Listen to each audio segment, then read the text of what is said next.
And we're back with the show. It's Gerald Glassford coming right back at you here. We cannot thank you enough for listening to all of our great programs. It is the Joker. It did so well. In fact, it earned an October record, almost $100 million domestically here at the box office. It has truly got everybody talking in so many different ways about so many different facets of the movie, but also leading into so many different issues in regards to society, mental health, class relations, so much more. It's bringing that conversation to light. But is it a good movie? I know I shared my thoughts with Josh, but I want to go ahead and share some thoughts right now with my good friend. He is the man behind Hunnicween. You got to hear everything that he's doing today at Hunnicween when you're reaching out on as far as any of your podcasts that are out there, because Hunnicween is still available on so many different podcast outlets. Plus, also, anytime he goes on, whether it's on board with one of his thoughts that he has on pop culture right here on the show, it's always great to have him on. It's, again, my good friend, Jason Todd Fineburgh. Jason's just great to have you on the show. And before I get you on, I want to just mention, for the next 15 minutes, just let everybody know, we're going to do some spoilers. So if you haven't seen Joker yet and you don't want to be spoiled, sorry, we're going to that spoiler area for the next 15 minutes. Come back right around the 45-minute mark, and we'll go ahead and touch on me and Josh are coming back with the rest of the show. But for right now, the floor is yours, my friend. Your spoilery thoughts on the Joker. This is a character that's been talked about since the 30s. And why is he the most popular Batman villain? I mean, after all, Teenage Mutant Ninja Turtles had Shredder. When he went away, people were ballistic. We had Krang, but when they went away, people went ballistic. When Mumra left Thundercats and we brought in, I think, the Berserkers, people went ballistic. When Cobra Commander went away and we got Serpentor, King people went ballistic. You get the idea. When Megatron became Galvatron. But somehow Batman has these rogues. Joker, I don't know if it's because he's a clown. We don't know his origin. He has nothing to lose. He makes that an interesting point. And I have to say, out of all the live action adaptations that fans have whined and complained about and say, well, this doesn't happen in the comics. Let me just say here right now, for everyone who is a fan of comic books, it's called an adaptation. That's number one. Second of all, the last couple of times that I sat in a theater to see comic book movies done word for word and frame by frame, and that's Zack Snyder's Watchmen, and that was an animated version of The Killing Joke, it didn't do that well because there was nothing new brought to the table. It was just playing it safe and doing the same thing. I like the fact that the game was changed. Now, I have some issues with the timeline. The first thing is I don't really know why it was done in the 80s. I think Hollywood needs to step away from the 80s. There were other decades out there. I grew up in the late 70s, 80s, 90s. That actually, out of the 20th century, the 90s was my favorite of the decades for reasons. Not because the 20th century was ending, we didn't know what was going to happen for the 21st, but the technology and the culture. 80s, look, I grew up in New York in the 80s. I can tell you right now, Gotham is supposed to be Manhattan.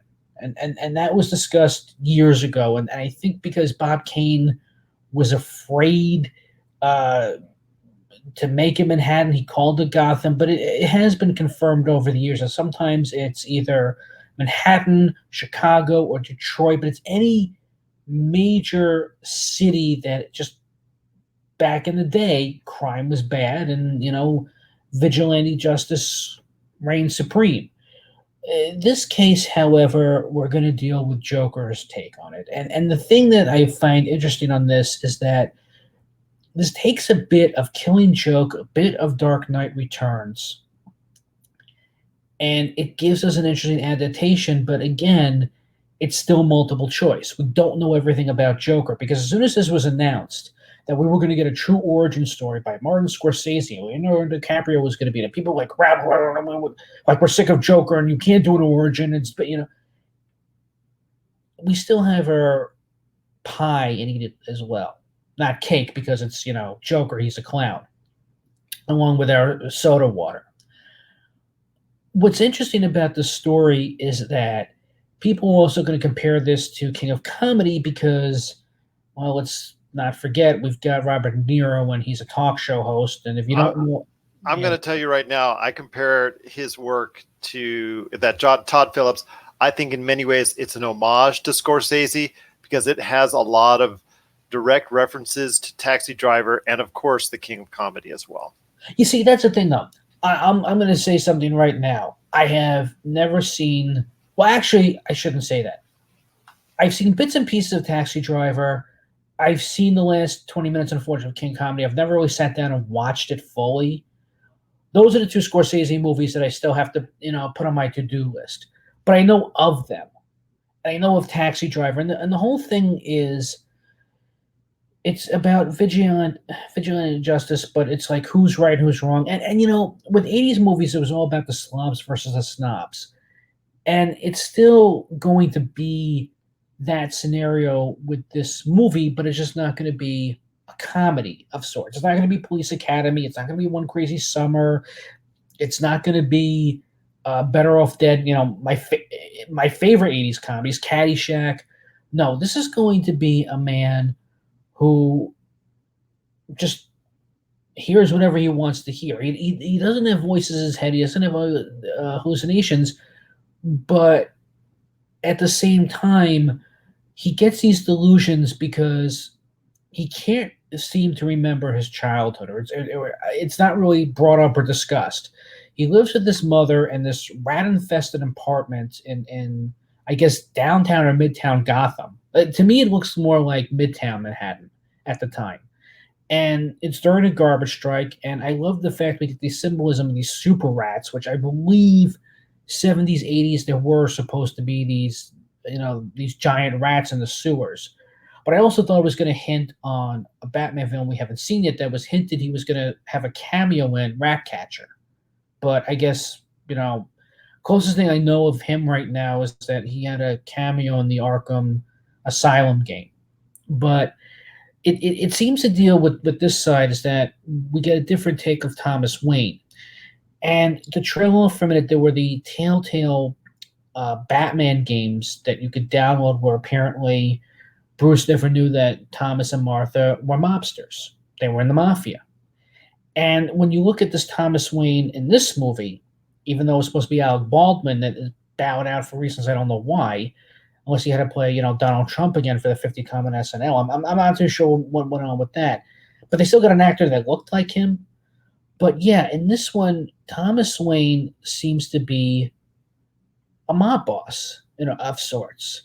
He's not the kindly father figure that Bruce has made him out to be, because Bruce only remembers his parents up to the age of 10 before they were shot and killed.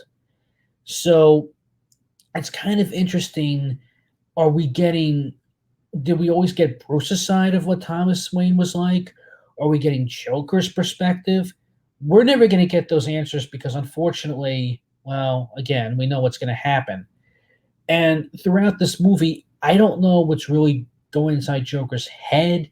If there seem to be a lot of fan theories that he committed suicide, that he never left his apartment.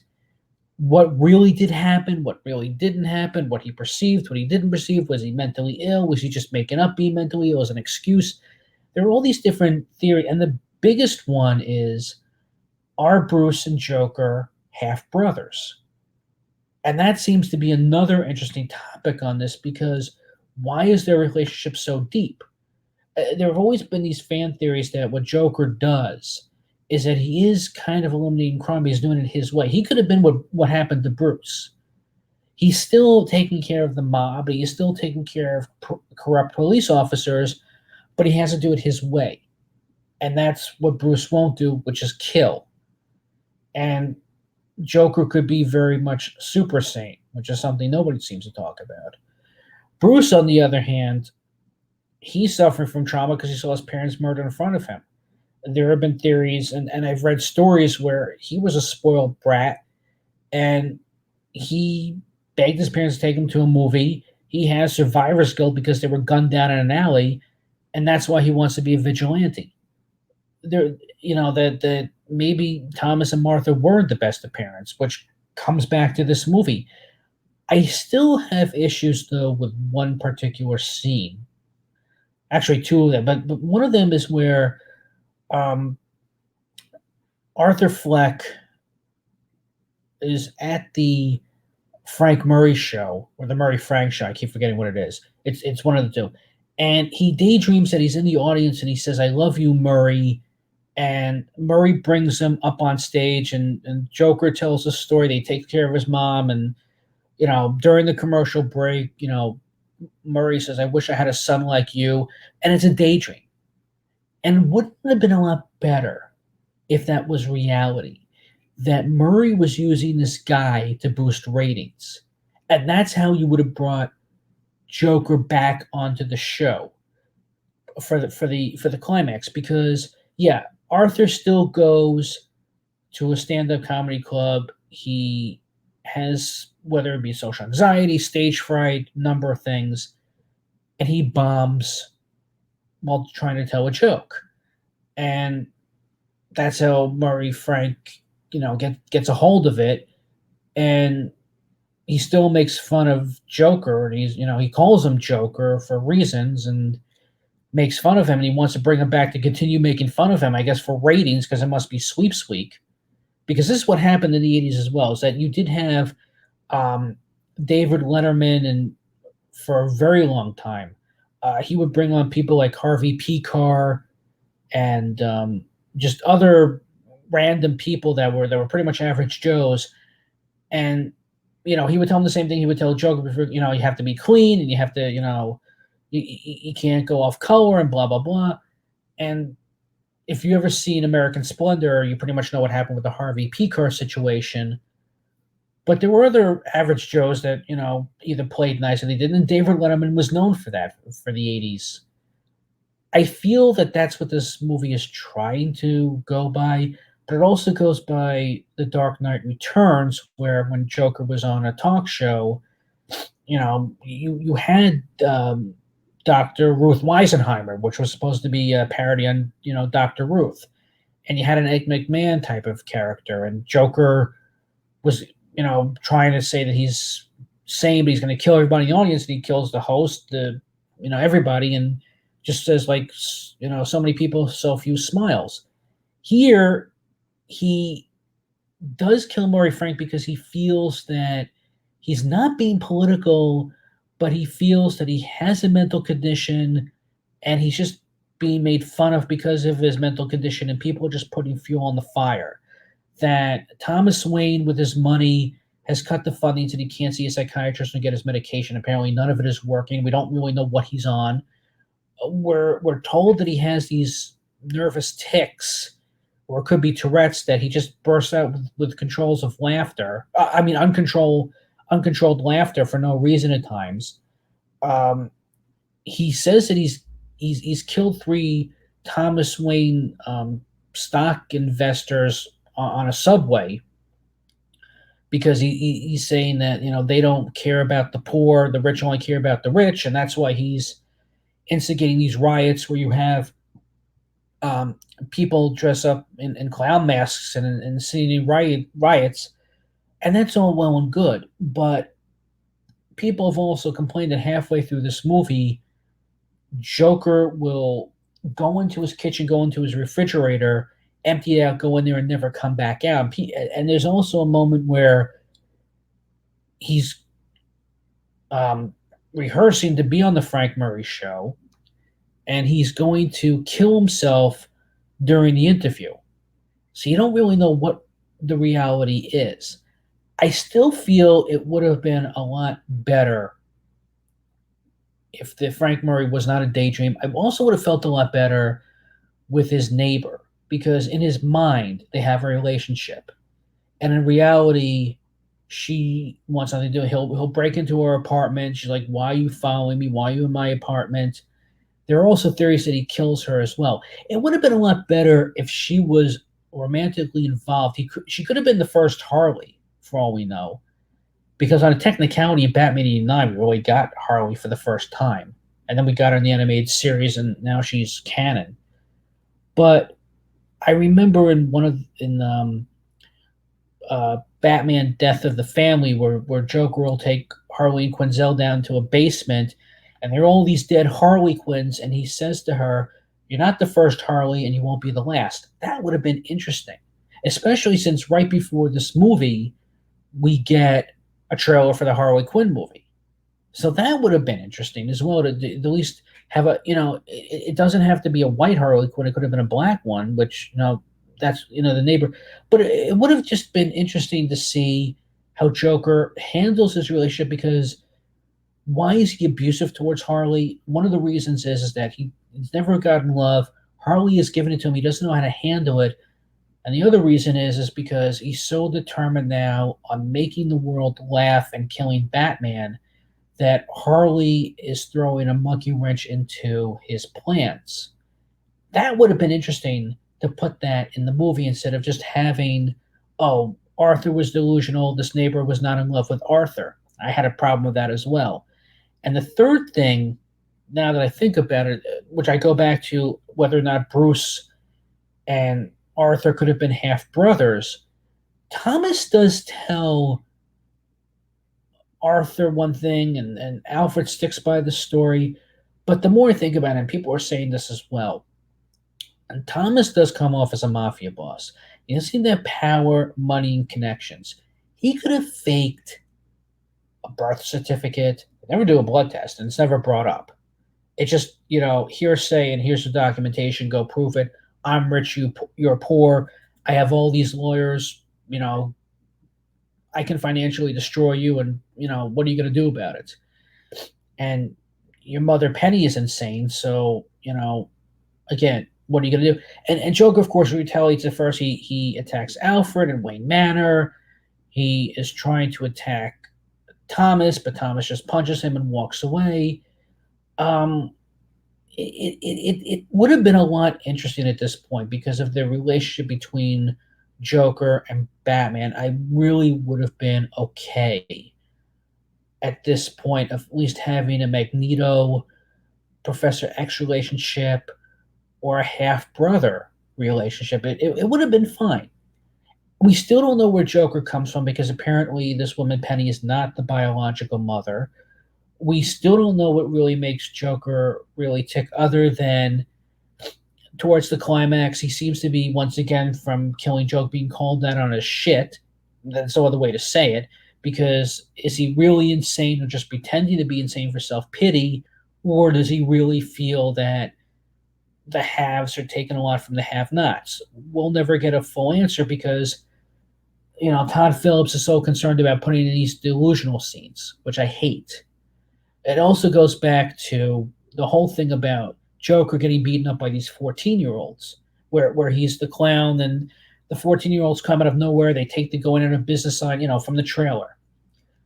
And then, according to Arthur Fleck's boss, none of that ever happened. The Joker just walked off the job. Wouldn't have been interesting because Batman and Joker do have fistfights. Joker takes a great amount of pain. We know how Bruce Wayne is trained. We know that he's gone all over the world to train. He's trained with illusionists. He's trained with fakers. He's trained with several types of martial artists. How does Joker train? We don't know. How does he absorb so much pain? We don't know. How do we know that every time it's the original Joker? We don't know. Mussolini, Napoleon, Hitler, Stalin, they all had followers. The original is gone, but you have followers. And if you really go back and read the comics, see the other designs of Joker, it's always different, even in this movie. And then we see other people donning, the clown mask.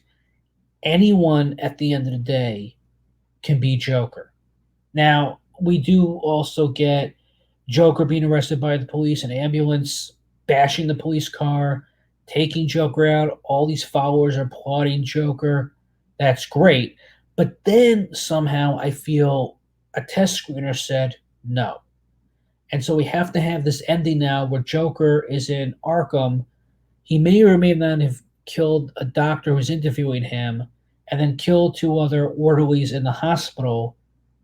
I don't get that. That Yeah, also as you know what, actually, I'm so glad you talked about that because it seems like it was shoehorned in at the last second. I don't understand why it's there either.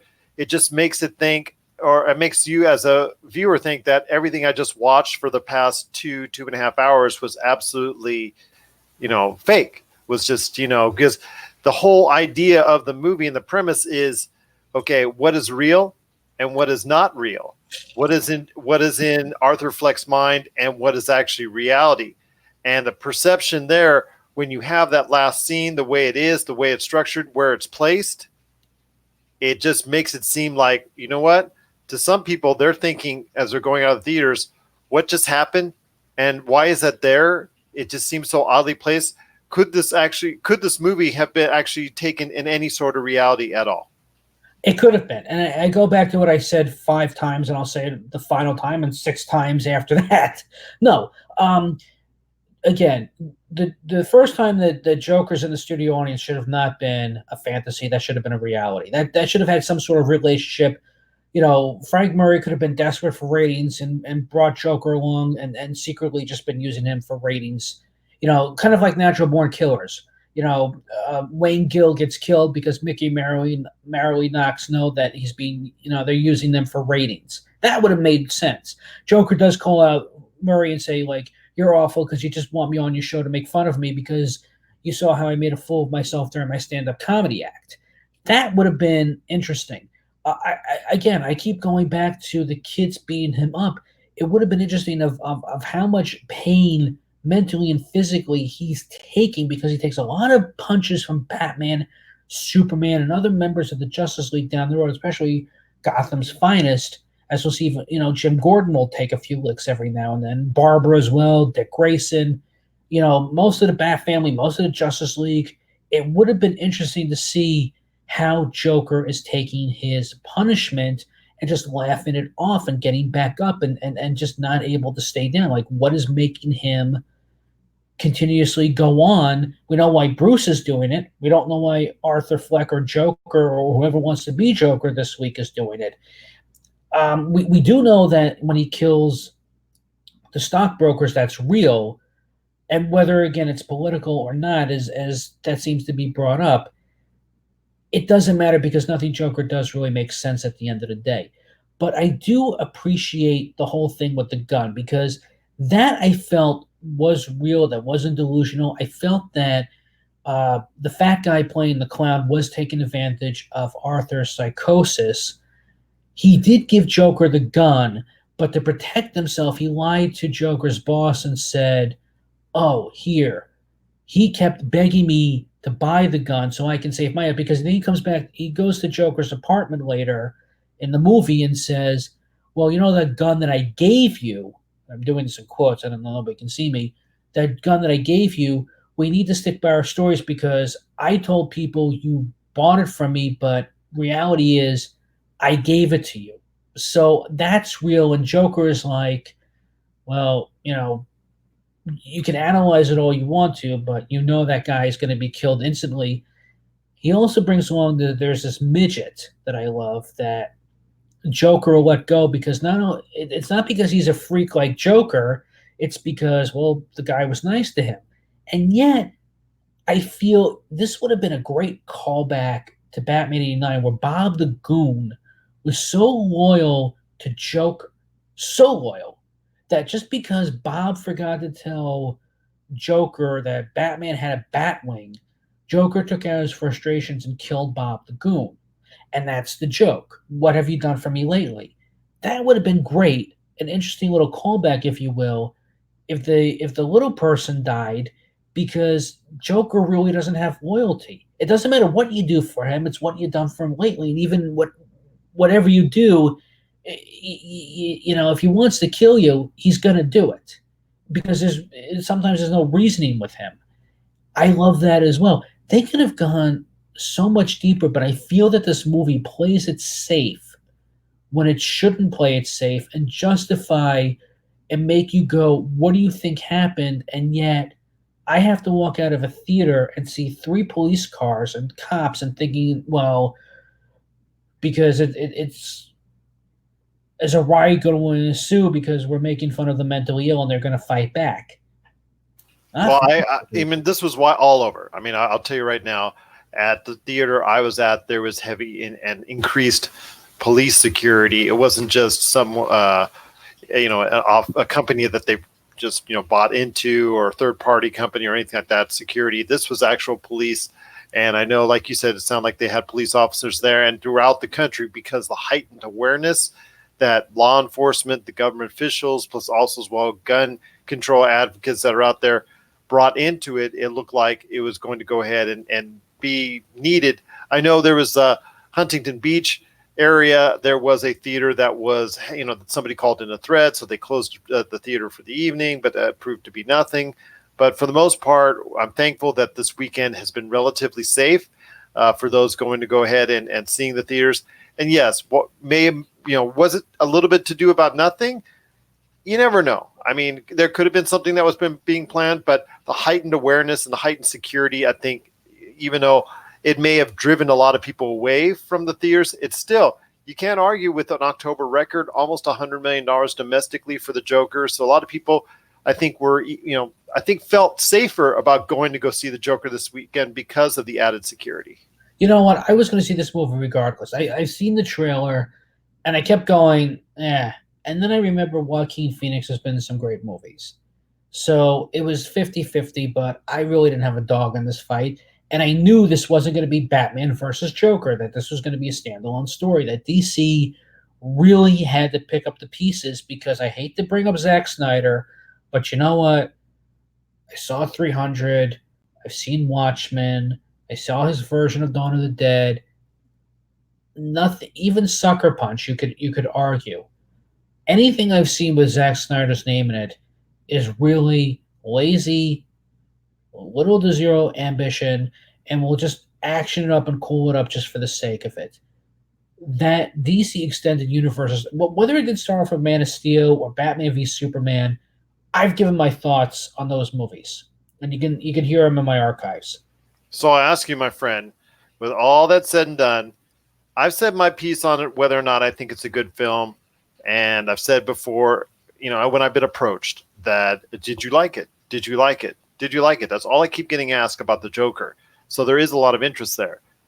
I can't say whether I liked it or didn't like it. All I can say is I appreciate it for what it is.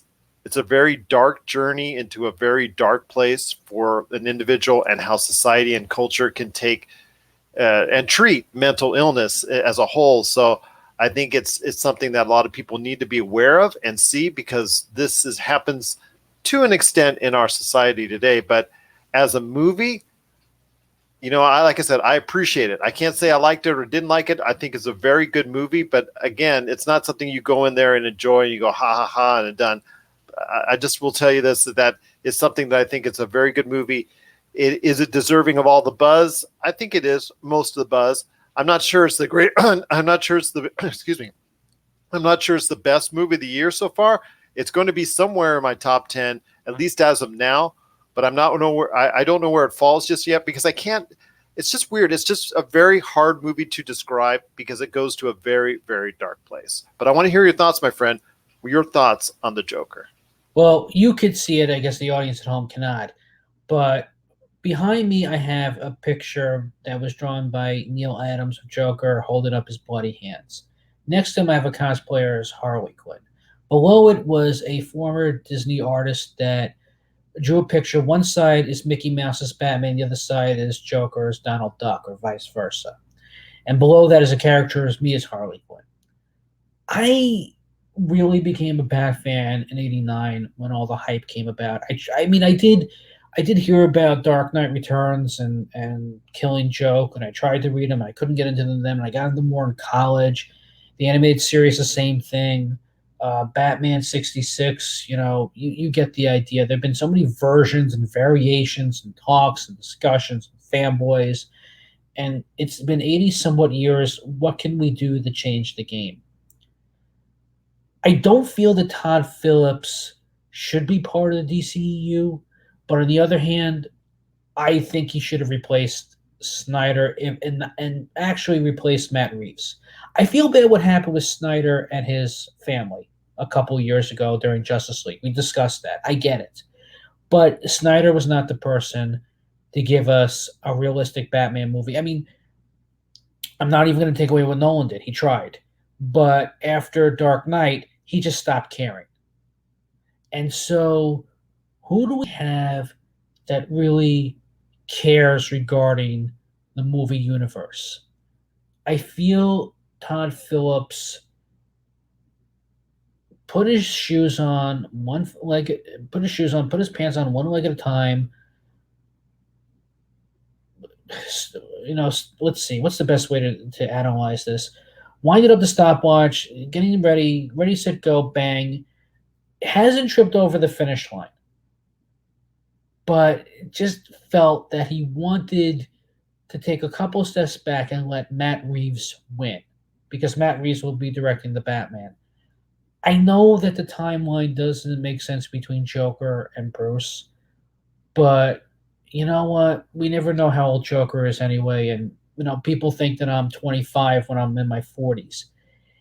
Age is just a number how you take care of yourself, and both these characters, I feel, and actors, I feel, would take care of themselves. I really would like to see Joaquin Phoenix back. I feel there's more to tell. Yeah, there are these one-off graphic novels, and there is a one-off graphic novel with Joker, but I feel that this movie, does it live up to the hype? No, because there was really never any hype, because nobody cared anymore about this character.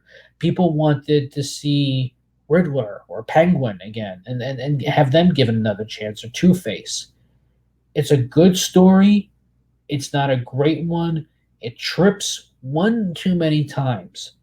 It's not going to matter what I say, because it's going to make hundreds of millions of dollars regardless, and the screens are going to be closed, and people are going to rent this in the courtesy of their own home, and that's just going to be the way it's going to be.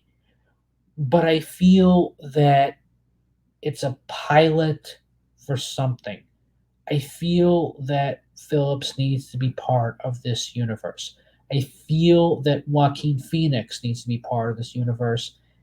I don't feel anything for the actor who plays Alfred, because he really needs to stay off of the kidney pie, or the shepherd's. I'm sorry, England shepherd's pie, I think it is. He needs to stay off both the kidney and the shepherd's pie. Bruce, we didn't really see much of him. I really didn't care for the young Bruce, and it's a shame that Domino from Deadpool 2 played the love interest. Whatever happens to her, I could have seen her as a Harley Quinn, but this movie, it drags a little, it disappoints a little, but it's never boring.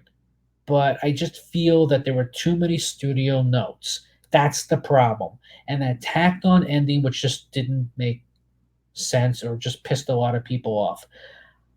Professionally, I got to go right down the middle, 2.5. But personally, I'll definitely get it on digital. I don't care about the audio commentary or the behind the scenes anymore, mind you. But I will be adding this to my. It does make up for Killing Joke, Suicide Squad, and Batman v Superman, and Justice League, and yeah, and to me, that's saying a whole lot. Once again, I have Jason Todd Fineburgh from Hunnicween. You got to check out all the great stuff that he has done with his Hunnicween show. Just Google it out there. It's on so many different podcast outlets. My friend, I just truly appreciate you sharing your thoughts on the Joker movie with us here today. And before we head on out, what you up to, my friend? What can people do as far as following what you're doing, your thoughts on pop culture? Just set up the Hunnic symbol. I've been saying this for a while. Life and school. I'm finishing up my accelerated nursing program and everything else. So my archives are coming back on, and in the archives, Gerald has been on where we talked about Justice League 2017. You can also hear my archives where I've talked about the graphic novel of Joker, Killing Joke, a couple of Joker stories, as well as the animated version of the Killing Joke. And also, if you search, I was a guest on Astro Radio Z. I think you'll find that on YouTube.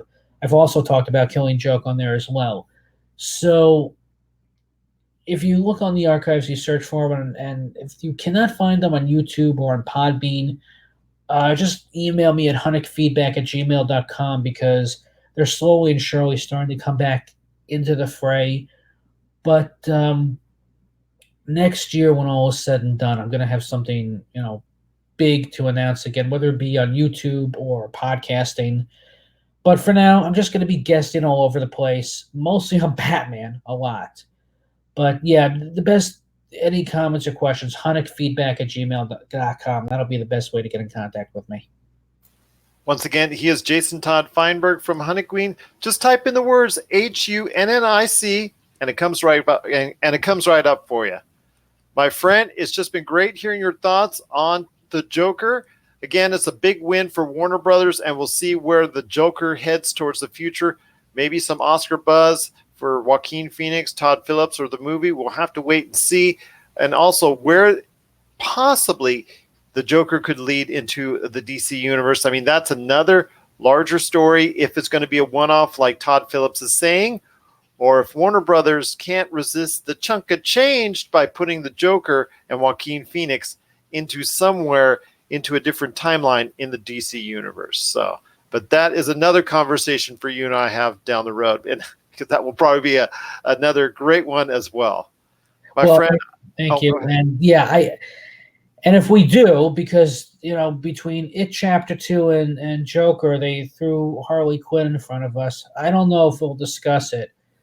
I don't like Margot Robbie. She hasn't improved, and I really don't care. But I guess if we do discuss her, I'll be there. Love the character. I love the character. I love the comics with Amanda Conner and Jimmy. I don't love Margot Robbie. I don't think she respects the character the way that other incarnations have. That's all. Well, we'll have to wait and see when Birds of Prey comes out in February. Cannot thank everybody enough for being a part of the show. Again, as far as people watching, people sending in their comments. I'll tell you what, Jason, you've just been incredible as always. As you know, I just value and appreciate your opinion every single time you come on the show. Again, if you have any comments for Jason or I, you heard the Gmail address for Jason. For us, it's @PopCultureCosmo on Twitter.